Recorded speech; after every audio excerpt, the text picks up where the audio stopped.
estamos hablando sobre el Evangelio de Pablo. Amén. Y hoy, la semana pasada hablamos sobre expiación, ¿se acuerda? Hoy vamos a hablar sobre muerte, sepultura y resurrección de Cristo. Esto, amados, parece cualquier cosa, pero no lo es. Yo hace algún tiempo, por esas cosas de la vida, alguien llegó y me dijo, así que corrí a sintonizar. En aquella época salía un famoso programita, no sé si usted recuerda, que se llamaba Cristina. ¿Se acuerda? Era una mujer que entrevistaba gente. El programita era bonito, no era tan amarillista como Laura, ¿verdad? Pero llevaba mucha gente muy, muy interesante. A veces, otras veces no valía la pena, pero ni nada. Vean, ni para irse a la caja de nada valía la pena verlo. Pero había momentos, si alguien me llama y me dice sintonice, y están hablando sobre la muerte, la sepultura y la resurrección de Cristo. Mire, amados, habían 2, 3 pastores de varias denominaciones diferentes, había un ateo, había un sacerdote, creo que eran 5 los panelistas. A mí se me cayó la cara de vergüenza cuando el único defendiendo la muerte, sepultura y resurrección de Cristo era el sacerdote. Un pastor dijo: yo no puedo referirme al tema porque no se sabe tanto. Y los otros 2 pastores, uno dijo: yo creo que lo bajaron vivo de la cruz. Él se recuperó y luego volvió a aparecer. Otro dijo: yo definitivamente creo que ni siquiera fue a la cruz. Yo decía: manda fuego, Señor, manda fuego. Amados, así está la iglesia. Y ojo, para los apóstoles todos, para todos, incluyendo a Pablo, que fue agregado después, para ellos esto era el centro del evangelio, tanto que ellos hablaron sobre la muerte, sobre la sepultura y sobre la resurrección de Cristo de manera muy concreta. Amén. Entonces yo quiero hablar de esto porque hoy, sobre todo en este tiempo, amados, se le mete a los muchachos tanta cosa, y los muchachos de hoy en día lamentablemente como que no tienen la habilidad no de discernir nada más, sino de investigar, porque las cosas se investigan. Un día me senté yo a hablar con alguien y yo le decía: mire, yo tal vez en este camino del Señor hay una promesa que no me voy a poder adjudicar en la gracia de Dios, y es aquella cuando el Señor le dijo a Tomás: bienaventurado el que sin ver creyó. Le digo: porque yo he tenido que indagar mucho para afirmar mi fe, no porque no he creído en el Señor, sino porque yo, cuando estaba recién convertido, dije: Señor, mi fe para mí es suficiente, pero si alguien viene a preguntar sobre mi fe, yo necesito argumentos. Así que, amados, yo he leído y leído y leído y leído. Déjeme apagar el micrófono, es la única vez que lo voy a apagar hoy, pero para que no se asuste la gente.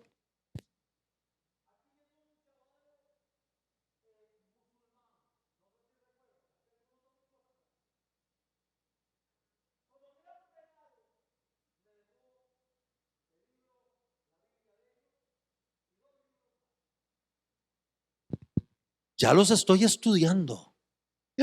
Hermano, nada. Usted no sabe la biblioteca que yo tengo de todas las doctrinas habidas y por haber, y como que Dios en su misericordia dijo: te falta esta, me la mandó. Ya lo tengo rayado el librito. Aquí dice esto y la Biblia dice esto. Aquí dice esto y la Biblia dice esto otro. Aquí dice esto y la Biblia dice esto otro. Amados, escuche esto. Porque hay que investigar las cosas, porque yo no puedo llegar y decirle: ay, usted tiene que creer en Cristo. ¿Por qué? Porque su Cristo es mejor que lo mío. Es que a veces hay que tener una confrontación. Ahora, si se va a meter en algo así, tengo una fe robusta, porque si no, termina adorando a Krishna. Aleluya. Sí, como mínimo. Pero entonces, amados, todo esto, entremos a esto, por favor. Le pongo ahí dos de los aspectos más relevantes del sacrificio de nuestro Señor son su muerte y su resurrección. Los apóstoles, fieles testigos de todo lo acontecido, lo incluyeron dentro de sus declaraciones de fe. Para ellos era esencial, y Pablo fue hecho testigo presencial del Cristo resucitado. Amén. Pablo no caminó con él en vida, pero Pablo lo vio resucitado. Los apóstoles lo vieron en vida y resucitado. Y no solo los apóstoles, más gente lo vio resucitado. Amén. Para ellos esta era doctrina básica de su fe. Amén. Muerte y sepultura. Voy a leerle algunos versos. Marcos 15, 34 al 37. Y a la hora novena Jesús clamó a gran voz diciendo: Eloí, Eloí, lama sabactani, que traducido es: Dios mío, ¿por qué me has desamparado? Y algunos de los que estaban allí decían al oírlo: mirad, llama a Elías. Y corrió uno y empapando una esponja en vinagre y poniéndola en una caña le dio a beber, diciendo: dejad, veamos si viene Elías a bajarle. Oiga esto. Mas Jesús, dando una gran voz, expiró. Escuche. Corrió, empapó la esponja en vinagre y poniéndole en la caña le dio a beber, diciendo. Quien le dio a beber, como usted ha visto en las películas, no fue alguien movido a misericordia. No, fue alguien movido por la maldad. Llegó a ponerle vinagre. ¿Se acuerda? Era una mezcla. Pero corrió a ponerle para que bebiera, no diciendo: ay, pobrecito, tiene sed. No, diciendo: esperemos a ver, démosle bebida a ver si Elías viene. Mateo 27, 57 al 66. Yo quiero que usted vaya viendo el escenario. Aquí no hay amigos nada más. Aquí hay enemigos. Si tú me llamas a tus amigos para que me cuenten una historia, yo te la voy a creer. Pero si llamas y tus enemigos confirman tu historia, te la creo más. Mateo 27, 57 al 66 dice: cuando llegó la noche, vino un hombre rico de Arimatea llamado José, que también había sido discípulo de Jesús. Este fue a Pilato y pidió el cuerpo de Jesús. Entonces Pilato mandó que le diesen el cuerpo. Y tomando José el cuerpo, lo envolvió en una sábana limpia y lo puso en un sepulcro nuevo que había labrado en la peña. Y después de haber hecho rodar una gran piedra a la entrada del sepulcro, se fue. Y estaban allí María Magdalena y la otra María sentadas delante del sepulcro. Al día siguiente, que es después de la preparación de la Pascua o del sábado, se reunieron los principales sacerdotes y los fariseos ante Pilato diciendo: Señor, nos acordamos que aquel engañador dijo: viviendo aún, después de 3 días resucitaré. Manda pues que se asegure el sepulcro hasta el 3er día, no sea que vengan sus discípulos de noche y lo hurten y digan al pueblo: resucitó de entre los muertos, y será el postrer error peor que el primero. Y Pilato les dijo: ahí tenéis una guardia, id, aseguradlo como sabéis. Entonces ellos fueron y aseguraron el sepulcro, sellando la piedra y poniendo la guardia. Escuche, aquí usted y yo estamos viendo amigos y enemigos, pero no solo amigos y enemigos, personas a las que no les importaba nada. Amén. Porque si usted pone amigos, el amigo puede decir: pasó. Si usted pone enemigos, el enemigo puede decir: no pasó. Y quizás ambos mintiendo. Pero cuando usted pone a gente a la que ni le importa, lo que pasó, pasó. Sigo leyendo y ahorita hablamos de esto. Primera de Corintios 15, 11 al 13, está hablando Pablo que no fue, oiga esto, no estuvo dentro de la gente que lo crucificó, pero está dentro de uno de los enemigos que luego se convierte. Pablo dice: pero porque o sea yo o sean ellos, así predicamos y así habéis creído. Pero si se predica que Cristo no resucitó de los muertos, ¿cómo dicen algunos entre vosotros que no hay resurrección de muertos? Porque si no hay resurrección de muertos, tampoco Cristo resucitó. Amén. Escuche. Tenemos por lo menos 4 grupos de testimonio aquí. Tenemos los amigos y discípulos del Señor. Tenemos los enemigos del Señor. Tenemos a los que ni les importaba si había de resucitar o no. Y tenemos a uno que era enemigo y ahora está totalmente convertido y cree en su resurrección. Amén. Entonces, escuche esto, por favor, porque esto es un dato importante. Nosotros agarramos la Biblia y la leemos como palabra de Dios y bien hacemos. Pero usted y yo no podemos olvidar que la Biblia sigue siendo un libro histórico. Que la Biblia sigue siendo un libro, oiga esto, que es importante en todos los sentidos. Porque la Biblia es histórica. ¿Hay alguien ahí? Es uno de los libros, escuche, está dentro de los libros más copiados. No estoy hablando de nuestra época, estoy hablando de las épocas primarias. Es uno de los libros más copiados en más idiomas. No hay un libro más copiado que la Biblia. Se han encontrado pedazos de ella en muchos idiomas diferentes, todos narrando lo mismo. Y ojo, para que fuera todavía más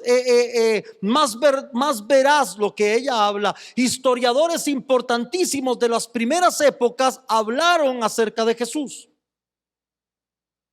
Usted lee Josefo, uno de los historiadores más importantes y antiguos que hay. Josefo habla de todos estos acontecimientos en Israel.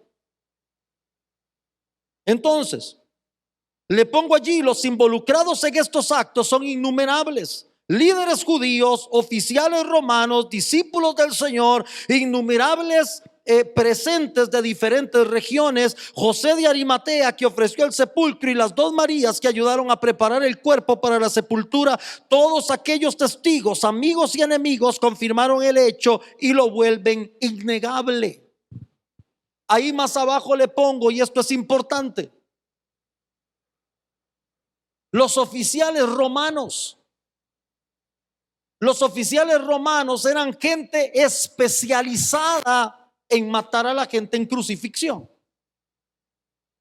Aparte de eso, para ellos no había ningún problema matar un judío más.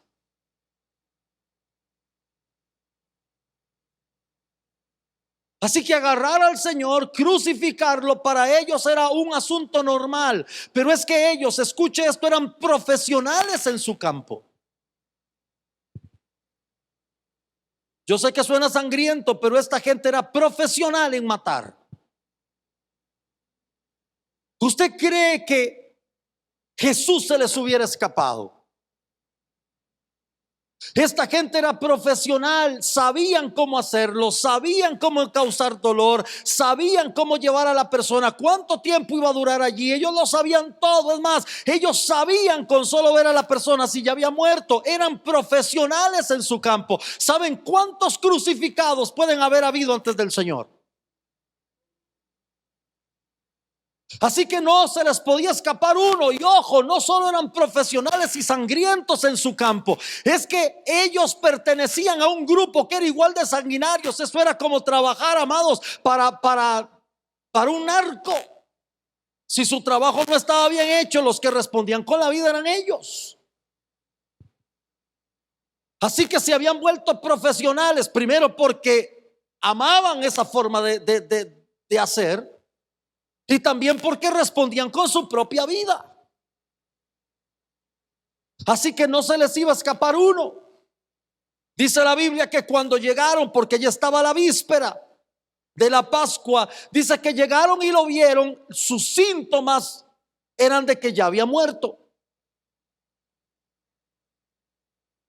Pero como para asegurarse, le clavan una lanza en el costado. ¿Usted cree que lo pincharon a ver si hacía ahí? Eran sanguinarios. Esa lanza atravesó. Necesitaban llegar a un punto donde supieran si está muerto. Entonces, amados, en este escenario que usted y yo estamos viendo, en un libro que, aunque es la palabra de Dios, relata cosas y eventos históricos, tenemos una cantidad de personas allí que hacen innegable este relato. Tenemos amigos, amigos que lo vieron morir y que experimentaron el dolor de ver morir al Señor. Tenemos enemigos que rodearon el lugar para ver la culminación de su odio. Tenemos personas a las que ni les importaba quién estaba muriendo allí, era un judío más. Y tenemos personas que después de no haber creído, vieron al Señor. ¿Se acuerdan cuando la semana antepasada que empecé a dar este estudio, hablamos de cuando Pablo dice, por amor a quien lo he perdido todo? ¿Recuerdan? Es que, amados, creer en algo que hace que mi familia me odie, me deteste y me desprecie y me aleje. Oiga, hay que creer en algo de verdad bueno. Pablo, fariseo de fariseos, de una familia bien acomodada, que le habían pagado el mejor de los maestros que había, un tipo que conocía de leyes también, un tipo que tenía todas las de ganar, ciudadano romano, judío y fariseo, que ya ocupaba un cargo de sacerdocio. De un momento a otro lo desprecia todo por el Señor. Algo vio que los demás no vieron, porque nadie desprecia tanto por cualquier cosa. ¿Me entiende esto? Amén. Entonces, amados, se vuelve cualquier cantidad de testigos. Ahora, ahí se lo dejo escrito también, pero piensen en esto, porque en estas cosas también Dios nos dio lógica para entender. Soldados romanos que pagan con su propia vida el no hacer bien un trabajo. Oiga esto, ¿qué era más fácil? Resguardar la tumba para que definitivamente los discípulos del Señor no se pudieran robar el cuerpo, o llegar y decir nos dormimos. Los mismos sacerdotes llegaron y les dijeron, digan que se durmieron, aquí está esta platita y nosotros vamos a hablar delante de Pilato para que no los mate. Mira, amado, eso era de jugárselo. ¿Usted cree que los romanos, los soldados romanos, se hubieran inventado la historia de que resucitó y que después hubieran aceptado el soborno así de fácil? Mire, era más peligroso lo que estaban haciendo. Lo que quiero decirte con esto, amado del Señor, amada del Señor, es que hubo demasiada cantidad de testigos oculares de la muerte, de la sepultura y de la resurrección. Amén. Pasamos a la resurrección. Mateo 28:6. Dice, no está aquí, pues ha resucitado, como dijo, venid, ved el lugar donde fue puesto el Señor. Primera de Corintios 15:4, está hablando Pablo, y que fue sepultado y que resucitó al tercer día conforme a las escrituras. Amén. Amén. Oiga esto. Mire, amados, todavía si los apóstoles hubieran hablado de la resurrección, podríamos no creer, jugárnosla y no creer. Pero quien está hablando en Corintios es un tipo que respiraba amenazas contra el evangelio, que detestaba a los cristianos, los llevaba a que los mataran. ¿Se acuerda? Estuvo allí cuando apedrearon a Esteban. Él armó la turba para que lo apedrearan. Él los motivó. Tenía cartas para prenderlos y para llevarlos a juicio. Y es este tipo el que está ahora hablando de un Cristo resucitado. El que viene y dice, con todo el riesgo, viene y dice, es que se me presentó. Yo lo vi camino a Damasco. Yo lo escuché. Amén. Se lo digo de una manera enfática. La resurrección de Cristo es el punto central sobre el que gira toda verdad bíblica. Es la culminación y el triunfo de toda verdad en el Evangelio. Ello fue la base inconmovible de la fe de los apóstoles y el punto central del mensaje que proclamaron. Y es la garantía sobre la que descansan todas las promesas hasta la última dada en Apocalipsis. Escuche, Pablo, que está viendo aquello, se le presenta el Señor camino a Damasco. Pablo mismo le dice en una carta a aquellos, lo acabamos de leer: si ustedes no creen en la resurrección de Cristo, ustedes no creen que van a resucitar al final de los tiempos. Amén. Escuche esto, mi amado y mi amada en el Señor. ¿Cuántos tenemos aquí gente que partió en Cristo? ¿Quién tiene aquí familiares que ya partieron, pero partieron en Cristo? ¿Quiénes? Yo tengo dos. Aleluya. Debo de tener algunos más, pero que sepa, dos. A mi papá y a mi mamá, los demás no sé. ¿Saben en qué se basa nuestra esperanza de verlos de nuevo? En que Cristo resucitó. Amén. ¿Sabe por qué luchamos para que la gente venga a Cristo? Porque la esperanza es que Él resucitó. Y si Él resucitó, los muertos en Cristo resucitarán primero. Y los que hayamos quedado seremos transformados en un abrir y cerrar de ojos. Todo eso depende de que Cristo resucitó. ¿Puede usted entender por qué el enemigo ha hecho todo lo posible por hacer que la gente pierda de vista estos puntos? Amén. Por eso tenemos hoy en día mucho creyente, digamos creyente en Cristo, que no cree en su resurrección, que dicen: no, seguro no murió del todo, lo bajaron y seguía vivo. Estaba en manos de profesionales y no tenían para dónde correr, lo tenían amarrado y subido. Y no tenía con qué pagar soborno, porque Él dijo: el Hijo del Hombre no tiene a dónde recostar su cabeza.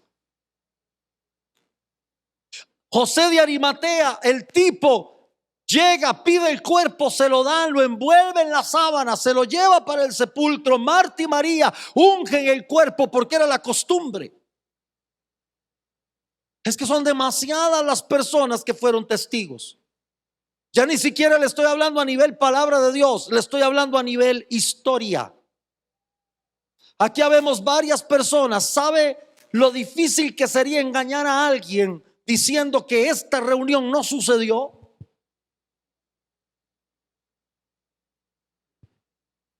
Y aquí todos somos afines, pero es que ahí habían enemigos. Esos enemigos presenciaron el momento en que murió. Esos enemigos estaban pendientes. Escucha, amado, amada de Dios. ¿Usted alguna vez ha tenido un enemigo, una enemiga? ¿Sabe cuál es la característica del enemigo, de la enemiga? Tiene sus ojos fijados en ti. Cualquier cosa que hagas, esa persona lo va a usar. Cualquier cosa que digas, esa persona lo va a documentar para usarlo. Cualquier movimiento, con solo que pases, esa persona sabe dónde estás, a qué horas llegas, con quién anduviste, qué hablaste. Tiene una fijación contigo. Bueno, Jesús estaba rodeado de enemigos, tenían una fijación con Él. Si usted recuerda, la Biblia dice que después de la muerte y resurrección de Lázaro, dice que se pusieron de acuerdo para matarlo. ¿Usted alguna vez ha tenido un enemigo que esté deseando matarle? Yo nunca, pero debe ser increíble. Amén. ¿Hay alguien ahí? Amén. Oiga esto. San Juan 20:25. Le dijeron pues los otros discípulos: al Señor hemos visto. Esto es sobre Tomás.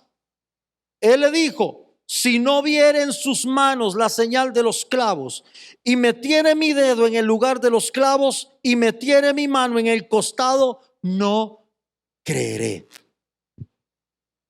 Ahora se nos suma una quinta gama de testigos.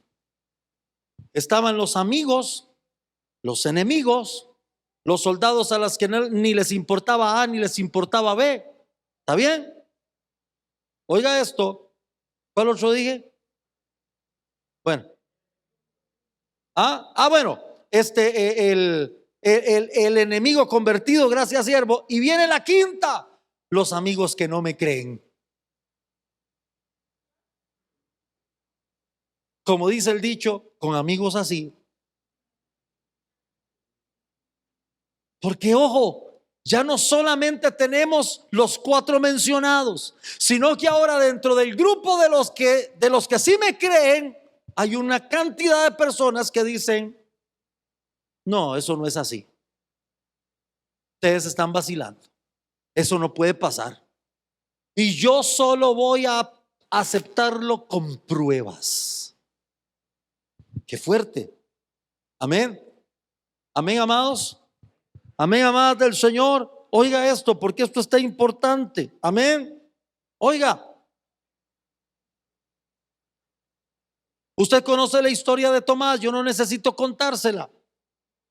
Ahí le pongo, ahora bien, recordemos que los mismos discípulos, a pesar de creer en el Señor, no estaban en la capacidad de creer en la resurrección. Amados, es que cada cuánto resucita a alguien.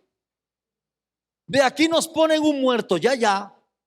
Y yo les levanto la mano y les pregunto, ¿cuántos creen que Dios puede resucitar a ese muerto? Amén. Todos vamos a gritar amén. Pero que realmente creamos que ese muerto se va a levantar es fe de otro nivel. Y Jesús les dijo, voy a resucitar. Mire, todos le dijeron, amén, Señor. Como Marta y María, Señor, sí creemos que resucitará en el día postrero. Nadie estaba preparado para ver a Lázaro levantarse. De la misma forma, muchos de sus discípulos no estaban preparados para ver a Jesús resucitado.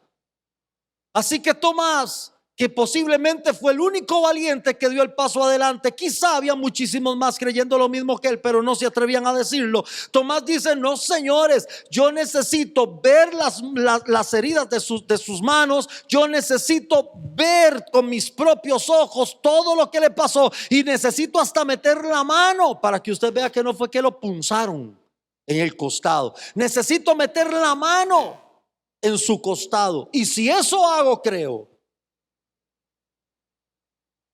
Mire, amados, son demasiados los testigos. Amén.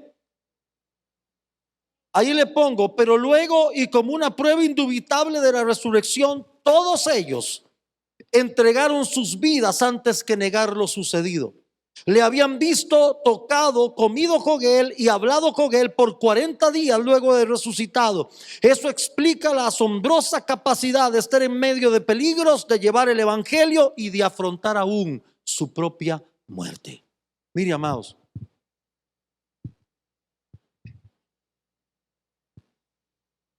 solo viendo algo así se puede tener una fe así. Solo siendo alguien que vio a Cristo resucitado, puedo preferir morir que negar.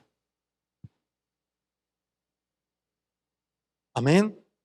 Mire, amados, la valentía de estos hombres frente a la muerte es una de las pruebas más importantes de que ellos estaban seguros de lo que habían visto.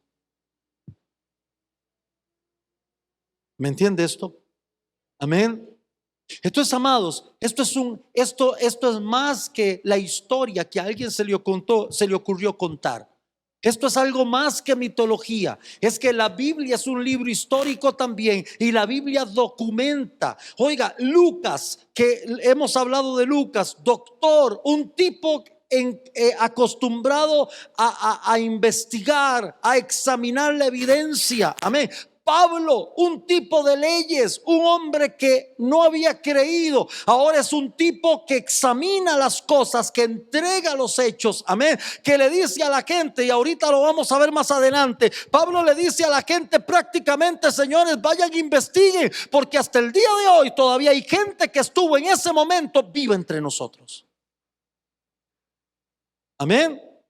Ahí le pongo, mire, las pruebas, 1 Corintios 6. Oiga, después apareció a más de 500 hermanos a la vez, de los cuales muchos viven aún y otros ya duermen. Escuche, si yo le digo a alguien, señores, lo que pasó, todavía hay gente que lo puede testificar, y usted es de esas personas que quiere averiguar y saber punto y coma de lo sucedido. Usted me pregunta por quiénes son los testigos, yo le doy la dirección, usted se va y se sienta. Es más, cuando Lucas empezó a escribir su evangelio, ¿se acuerda? Lucas se entrevistó con la gente. Lucas era un tipo acostumbrado a indagar, a investigar. Lucas no se iba por los relatos, y la Biblia detalla cómo Lucas se fue entrevistando con cada persona que conoció al Señor para dar por sentada la historia que le habían contado. Escuche esto, mi amado y mi amada del Señor. Pablo dice, hay más de 500 testigos. ¿Quién niega un hecho con 500 testigos? Y dentro de esos testigos, gentes de diferentes regiones. ¿Se acuerda cuando el Señor se le presentó a los que iban camino a Emaús? Le dijeron, ¿cómo? Tú eres el único en Israel que no sabe lo que no sabe lo que ha sucedido. ¿Ah? De cómo crucificaron a Jesús Nazareno, varón poderoso en las escrituras. Oiga, le preguntan al Señor, ¿cómo? Tú eres el único en esta región que no se ha dado cuenta de lo que pasó. Porque Jerusalén, amados, era una ciudad cosmopolita, mucha gente llegaba. Aparte de eso, era dominio romano. ¿Cuánta gente visitaría ese lugar? No sé. Si dice la Biblia que el día del advenimiento del Espíritu Santo había gente de todas las regiones, ese era Jerusalén. ¿Sabe cuánta gente no propia del lugar fue testigo de aquello? Entonces había gente de todas las regiones, habían amigos, habían enemigos, habían personas que no habían creído pero que ahora creían, habían amigos escépticos totalmente a lo sucedido. Escuche esto, mi amado, más de 500 testigos, y yo creo que Pablo solo está, por lo que dice allí, Pablo solo está citando hermanos, no está citando el resto de gente que pudo haber estado allí. Y Pablo les dice, aún viven, búsquenlos, si quieren saber más, búsquenlos. Amados, hablar con pruebas es fuerte. Amén.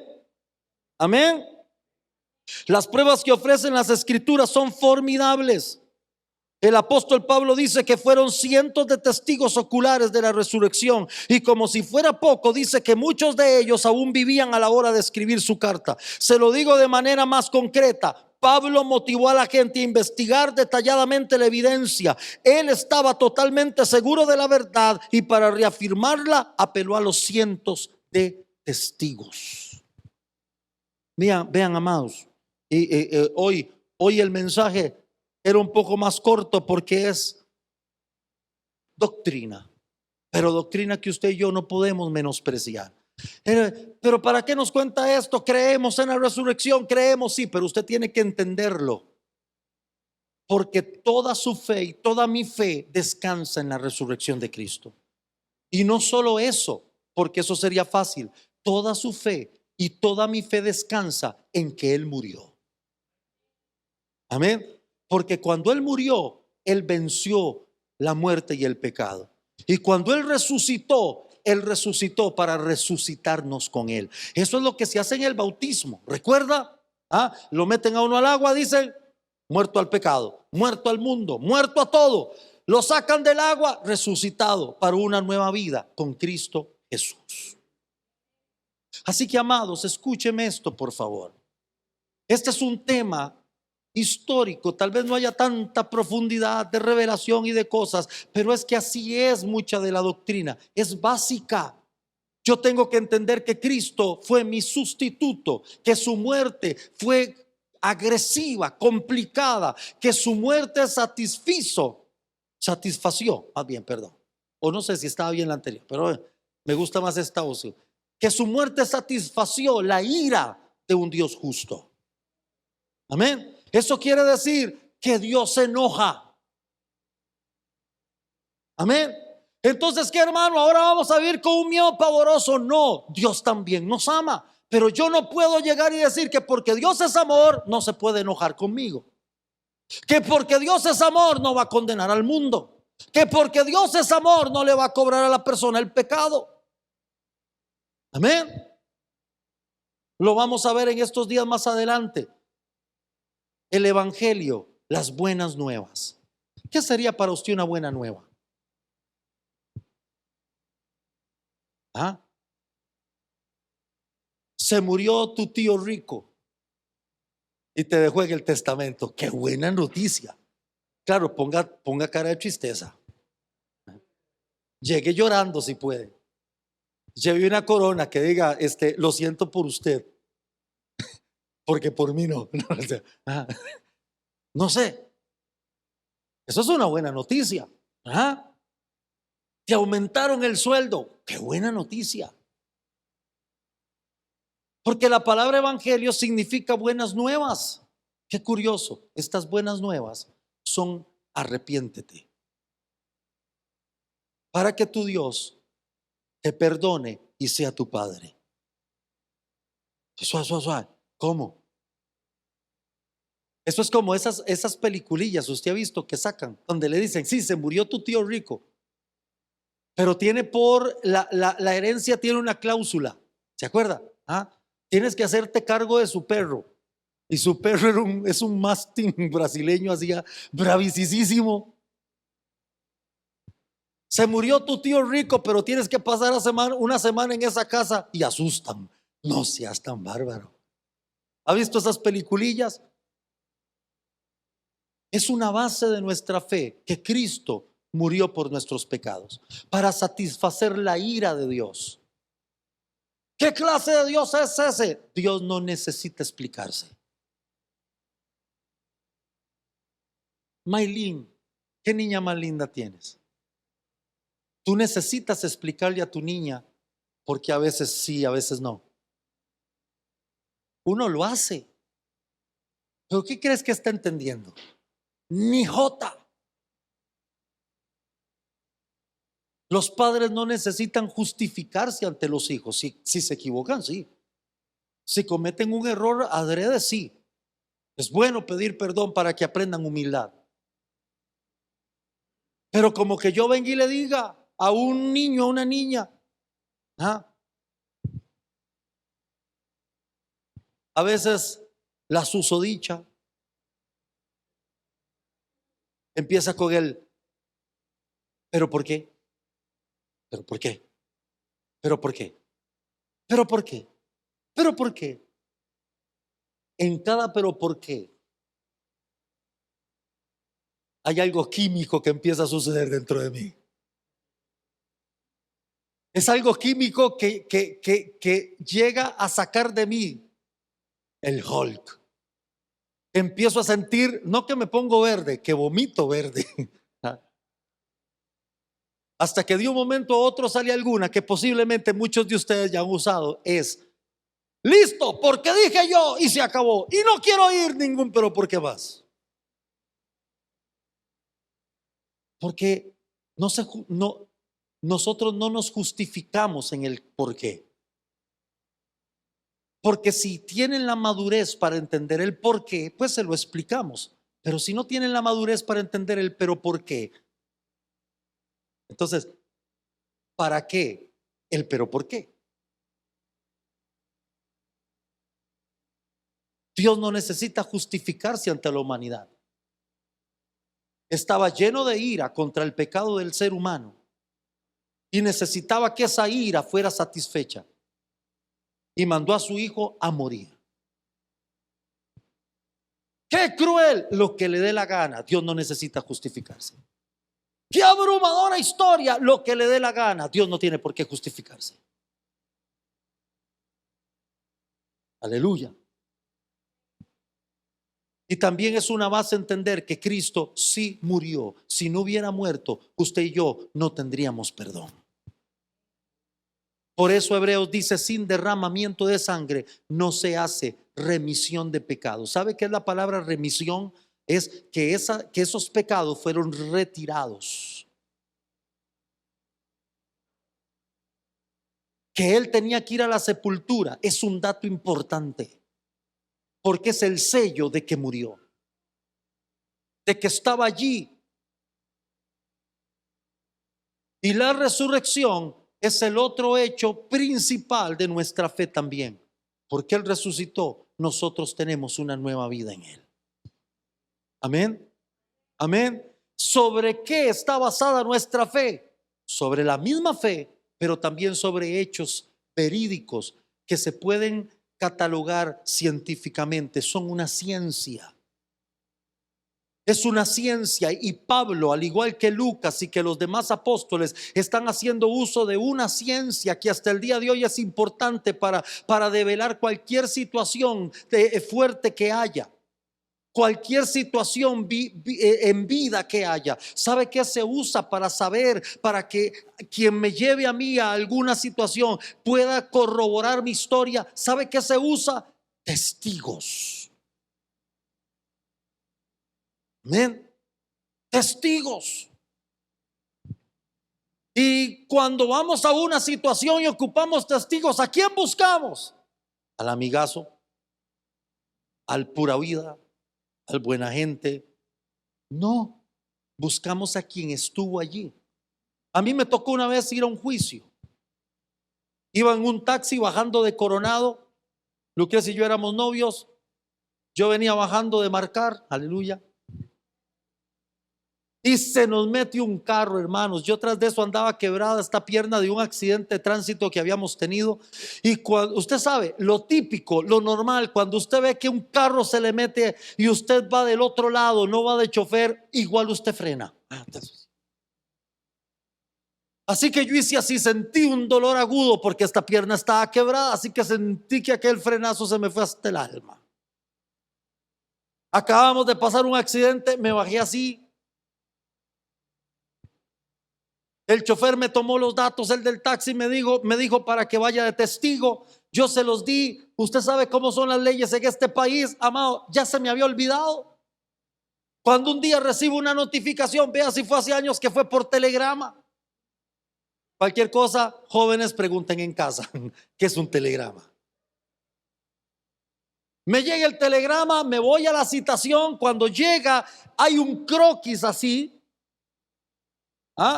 El juez me dice: usted podría relatar su versión de los hechos en base al croquis que hay ahí. Yo me paro en el croquis y le digo: este croquis está mal, este carro no estaba aquí, este carro estaba de este otro lado y este carro no estaba aquí.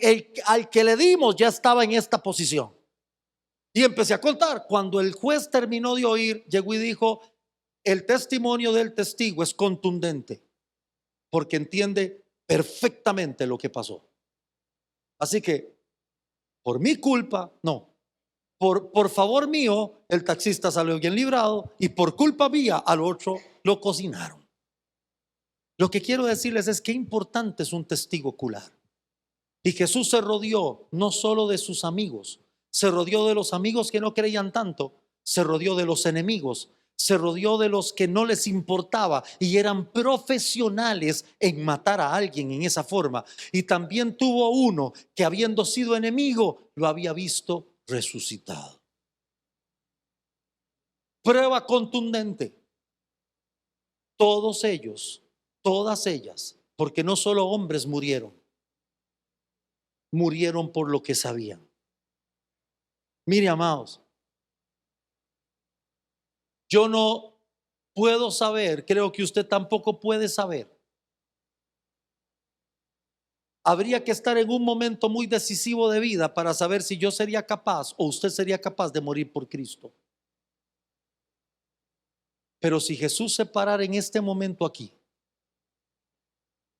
y nos hablara a todos, cualquiera de nosotros muere por Él. Y ninguno murió bonito. ¿Está bien? A ninguno lo llevaron a la silla con las 5 inyecciones, o 4, o 3, no sé cuántas, donde la primera duerme, la segunda te atonta, la tercera te mata. No, a todos los mataron horrible. Todos tuvieron muertes trágicas. El único que murió tranquilo fue Juan, pero porque sobrevivió a lo que le hicieron. Hubieron mujeres que dieron su vida por el Señor también. Algo vieron que transformó sus vidas por completo. Amén. Y para nosotros eso es un hecho evidente. ¿Me entiende? ¿Morirías por tu chiquito? Qué difícil pregunta, ¿verdad? Pregunta por él porque él es un alma chiquita, todavía no ha dado lata, ¿verdad? Si pregunto por la de la par, seguro dice, déjeme pensar. No, es una broma, estoy vacilando, estoy vacilando. Ah, no, estoy vacilando.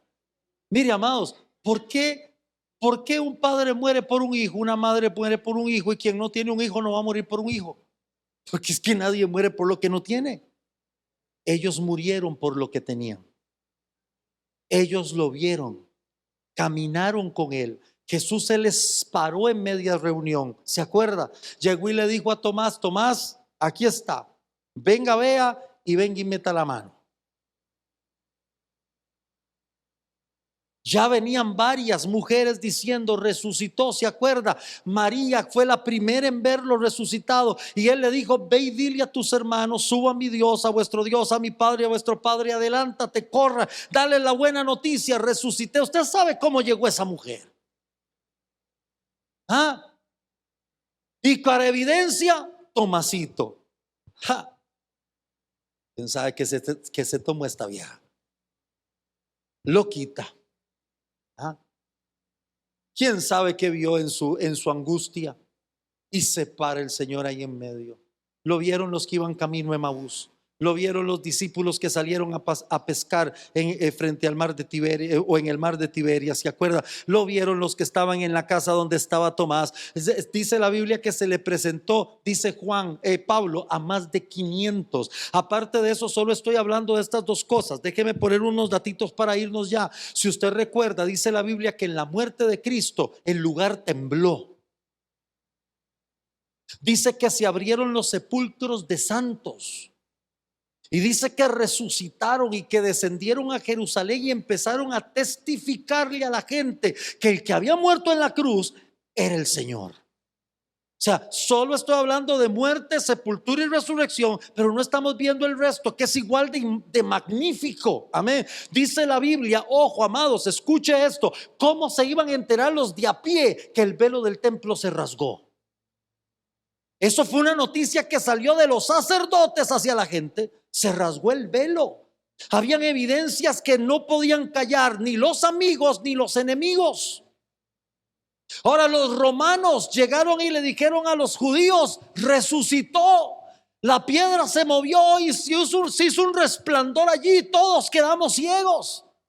Amados del Señor, no llegó con un halógeno de 240, no existían. O sea, yo hubiera querido ver a los discípulos con candelas tratando de dejar ciegos a los. Amén. Dice, descendieron santos muertos, resucitados, y empezaron a predicar. ¿Qué predicaron? ¿Qué cree usted que predicaron esos recién resucitados? Salvación en Cristo Jesús. Y para terminar de hacerla, y con esto termino, que no está en el estudio, pero apúntelo.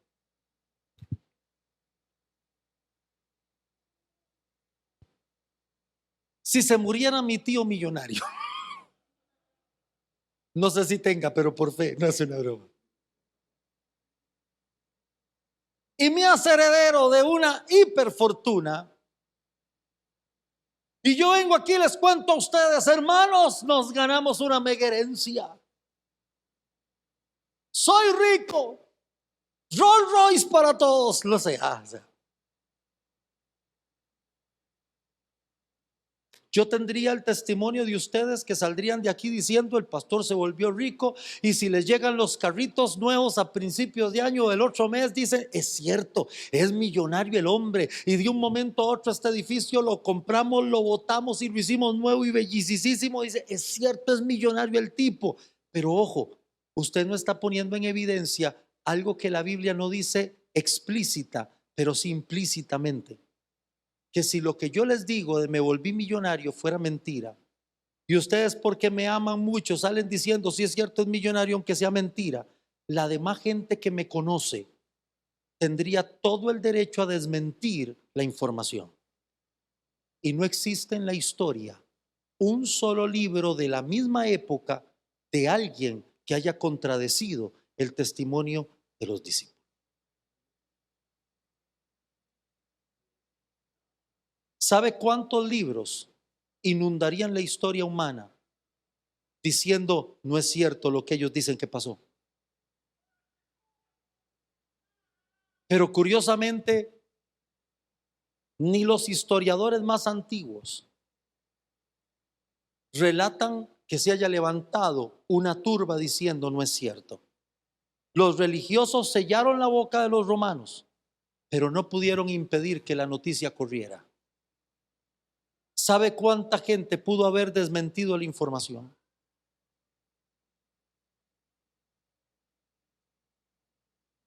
Entonces, ya no son solo 500 los testigos. Son miles de miles de miles de testigos que estuvieron justo en el momento y que no negaron lo sucedido. Qué tremendo, ¿eh? Póngase de pie y vamos a orar.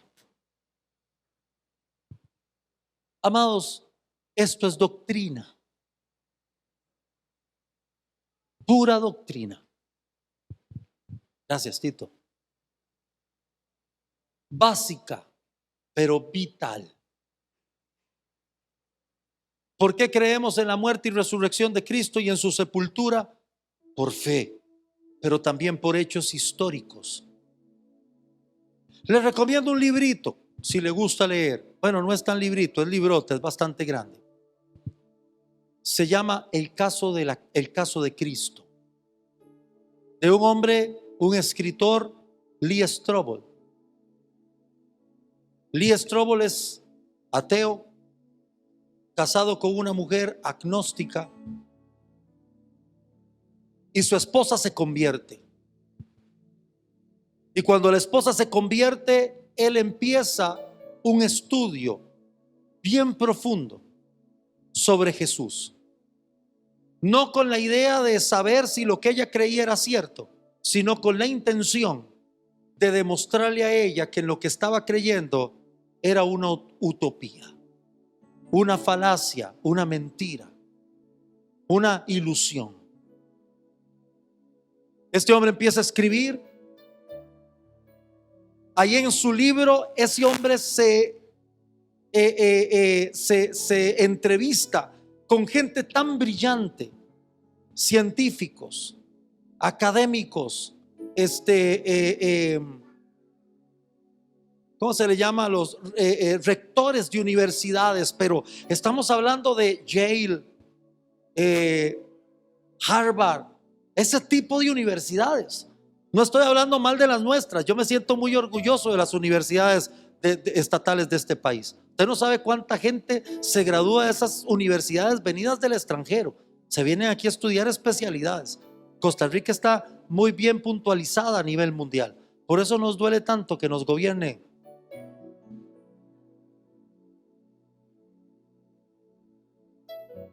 Pues tienen razón, uno tiene que ser bien culto. La palabra no es bruto ni estúpido, es acéfalo. Perdón. Entonces, sí. Oiga, pero son gente brillante. Cuando ese hombre termina su estudio, termina cristiano.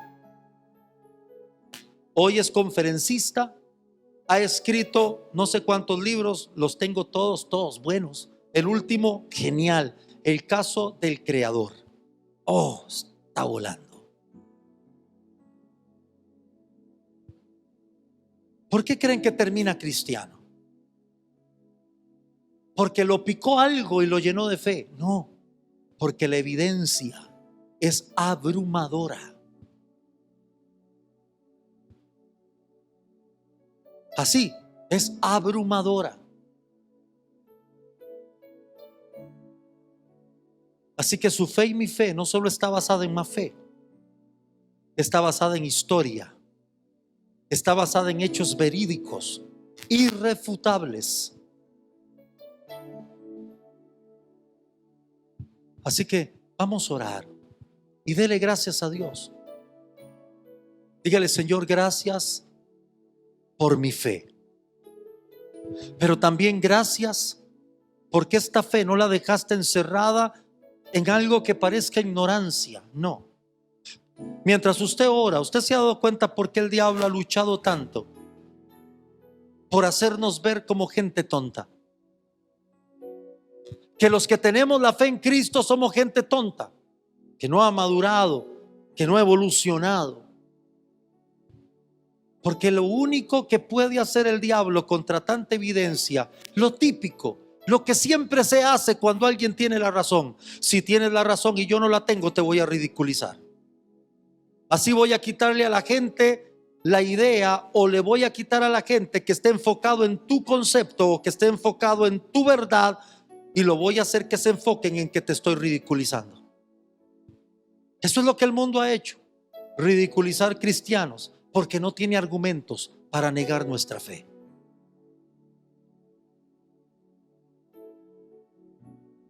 Así que vamos, habla con Dios.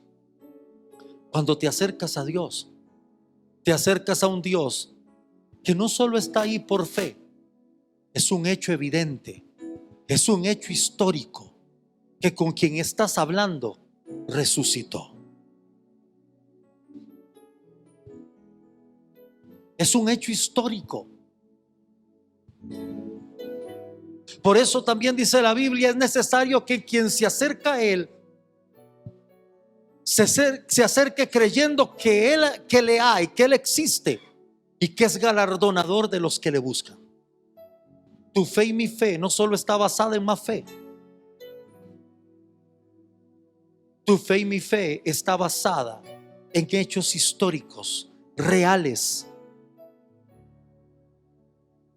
Así que cuando alguien quiera ridiculizarte por tu fe, no lo está haciendo porque tú realmente estás en la ignorancia. Lo está haciendo porque no tiene argumentos para defender su tesis contra lo que tú crees. La estrategia número 1 del diablo y del mundo: ridiculicemos a quien tiene la verdad. Padre, en el nombre de Cristo Jesús el Señor, hoy te damos gracias, Señor, porque nuestra fe está basada en argumentos. Nuestra fe está basada en historia. Nuestra fe está basada, Señor, en conocimiento, en investigación. Nuestra fe está basada en ciencia. Pero sobre todo, nuestra fe está basada en más fe. No somos como aquellos que vienen y dicen: yo creo en lo que estoy leyendo, ¿qué importa si no se ha demostrado? Porque hay tanto de ti que se ha demostrado.